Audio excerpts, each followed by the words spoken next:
Olá, nesse vídeo a gente vai falar um pouquinho sobre os estudos epidemiológicos.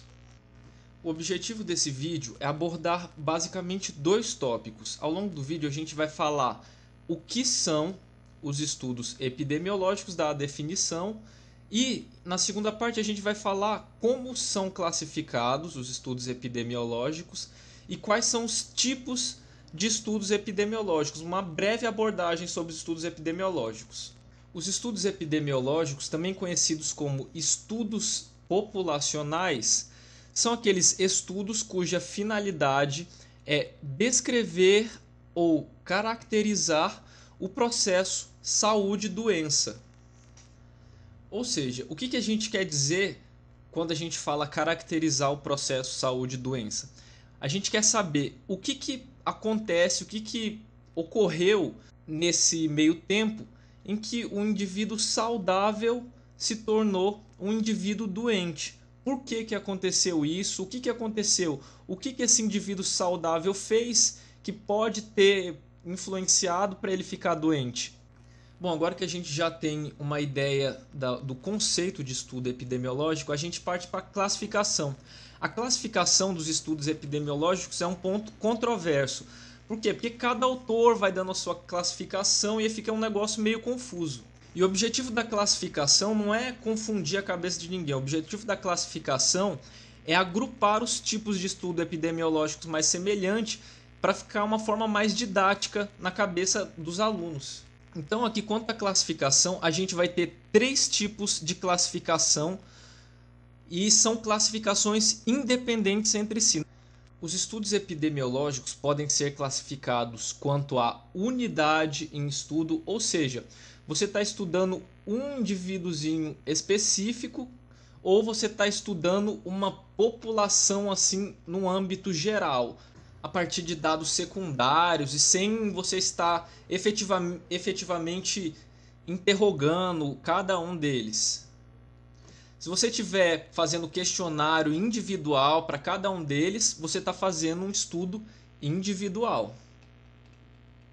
Agora, se você está fazendo um estudo a partir de uma população, uma comunidade, sem que você vá lá questionar cada um deles e você obtenha os dados dessa população a partir de fontes secundárias, então você está fazendo um estudo do tipo ecológico.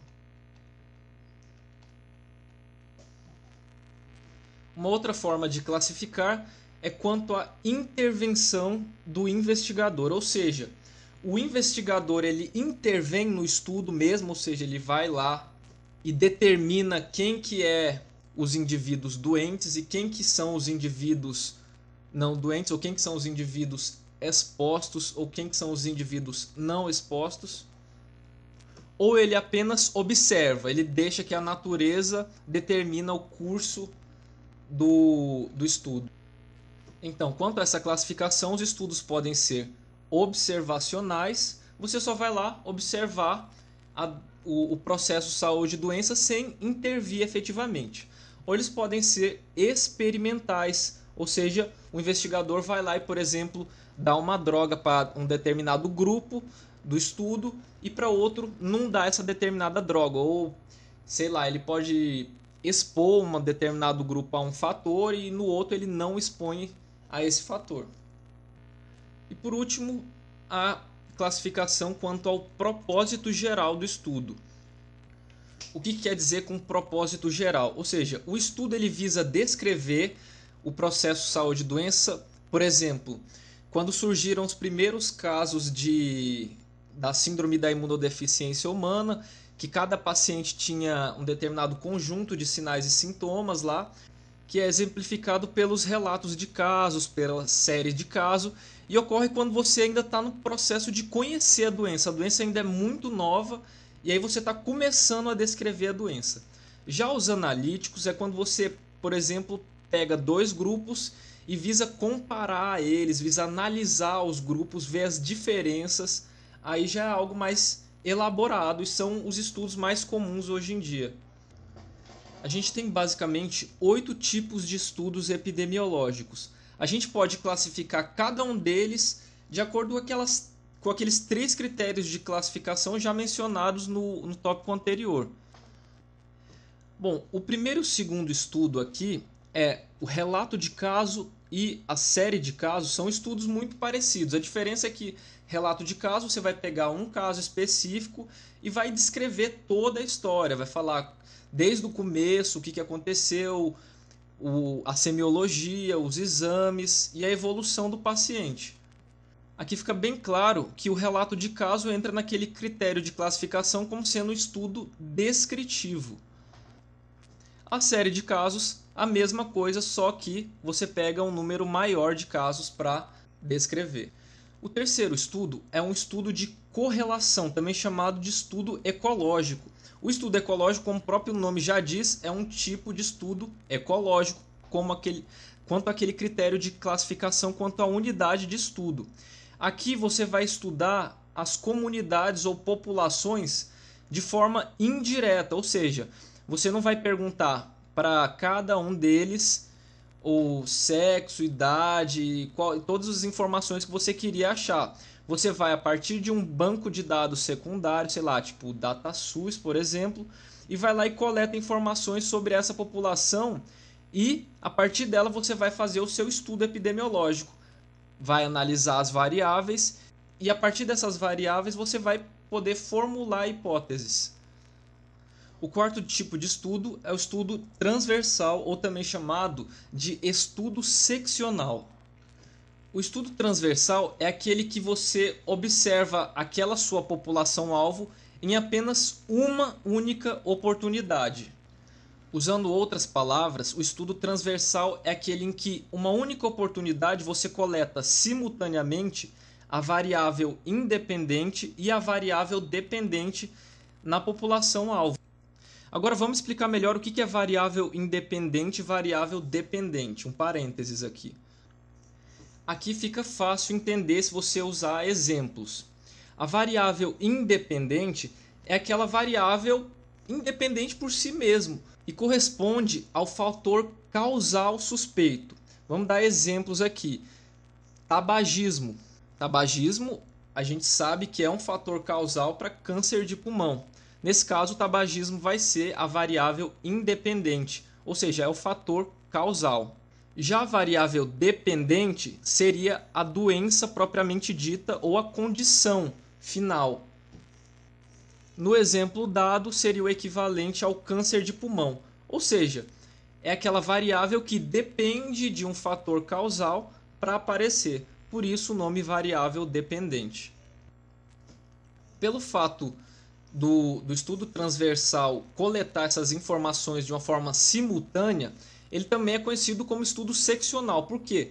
É como se você tivesse aqui a linha do tempo e de repente você pegasse aqui um pontinho de todas essas pessoas e coletasse todas essas informações. É um corte aqui, é uma fotografia da linha do tempo dessas pessoas. Tá, mas por que eu expliquei tudo isso sobre o estudo transversal, usei essa linha do tempo como exemplo? Porque isso vai ser útil aqui para explicar a coorte e o caso controle. No caso da coorte, a gente vai escolher a nossa população com base na variável independente. No caso do nosso exemplo, seria lá o tabagismo. A gente escolhe as pessoas que já fumam e a gente vai acompanhar essas pessoas ao longo do tempo até a gente esperar o desfecho. No caso, seria o câncer de pulmão. Já no estudo caso-controle, a gente vai escolher a nossa população com base na variável dependente, ou seja, no desfecho, que no caso do exemplo seria o câncer de pulmão. A gente vai escolher previamente pacientes com câncer de pulmão e pacientes sem câncer de pulmão e a gente vai comparar essas duas populações. Só que a gente vai voltar no passado deles, a gente vai contrário à linha do tempo. A gente vai investigar o passado deles, saber se eles fumaram antes, saber por quanto tempo ele fumou e esse tipo de informação. Já o ensaio clínico é um estudo tipicamente experimental ou de intervenção. Por que isso? Porque é o próprio investigador que vai determinar quem é exposto e quem não é exposto. Ou seja, você vai lá, escolhe uma determinada população para começar o estudo E aí você vai lá e fala, não, esse daqui eu vou dar o fármaco, ou seja lá o que for, esse daqui eu vou dar, esse daqui não vou dar, esse daqui eu vou, esse daqui eu vou. Ou seja, você está selecionando o grupo de expostos e automaticamente está selecionando o grupo de não expostos. Você está determinando quem que vai ser exposto e quem não vai ser exposto. Diferente da coorte, do caso controle e do transversal. E por último, a meta-análise. A grosso modo, a meta-análise é quando você vai lá na literatura, vai na ferramenta de busca lá no PubMed, na Cielo, pesquisa vários estudos que já foram feitos e analisa esses estudos de uma forma geral, tendo uma vista de cima, assim. E a partir da análise de todos esses estudos em conjunto, você vai tentar chegar a alguma conclusão que talvez não fora conseguida em cada um desses estudos individualmente. Bom, é isso aí, galera. Essa é a primeira parte do assunto de estudos epidemiológicos. É só para ter uma breve noção geral dos estudos. Espero que tenham gostado da explicação. E é isso aí. Valeu, falou, até a próxima.